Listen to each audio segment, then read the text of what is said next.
Xocalı qətliamı törətmiş bir cani tövbə elədiyi halda Allah qatında bağışlanırsa mənə görə normal bir Allahdan söhbət getmir. Ədalətsizlik var ortada. İkinci məsələ. Heç bir Azərbaycan vətəndaşı dini inancına görə düşmənini qətliam törətmiş, soyqırım törətmiş bir vətəndaşı özünə din qardaşı olaraq görə bilməz. Çevik bəy, yenə eyni taktika, hə? Ay Çevik, necə də bəsit düşünürsünüz? Müsəlmanlar yaxud möminlər bir-biri ilə qardaşdır ifadəsini belə anlamısınız? Sizin sözünüzdən belə çıxır ki, iki müsəlmandan biri o biri qardaşını öldürsə, qardaşı öldürülən müsəlman məhkəmədə qatil müsəlmanı qucaqlayıb öpməlidir ki, sən mənim müsəlman qardaşımsan, yaxud da mömin qardaşımsan. Buradan bəlli olur ki, nə tövbə mövzusunu, nə də müsəlman qardaşlıq mövzusunu doğru anlamamısınız. Əvvəlcə tövbəni izah eləyim.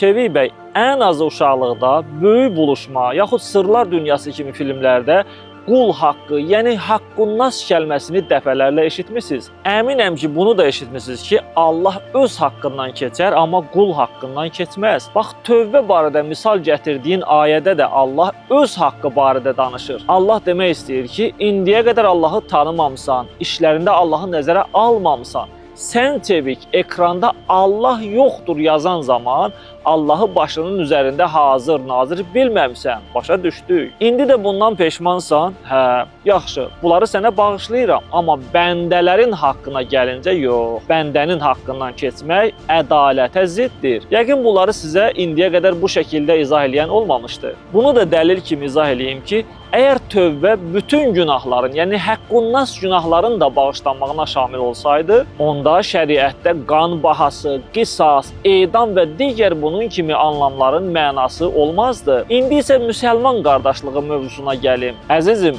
möminlər bir-biri ilə qardaşdır ifadəsi ümumi anlam daşıyır.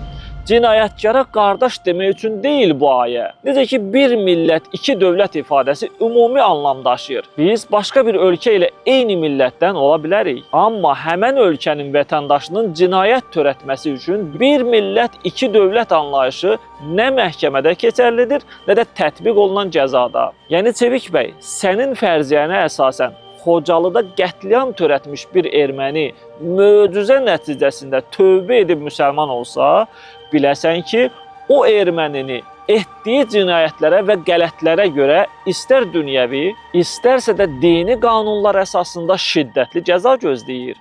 Görürsünüzmü? Siz düşündüyünüz kimi deyil əslində. Çevikin izləyicilərinə də tövsiyə edirəm ki, pafosa tez aldanmasınlar, təhlil etmədən emosiyaya qapılmasınlar. Biz Çevik bəylə təhqirsiz debat və müzakirə mühiti yaratmışıq. Bu müzakirələri diqqətlə izləyin ki, həqiqətlərə ayıq gözlə baxa biləsiniz. Görüşənədək.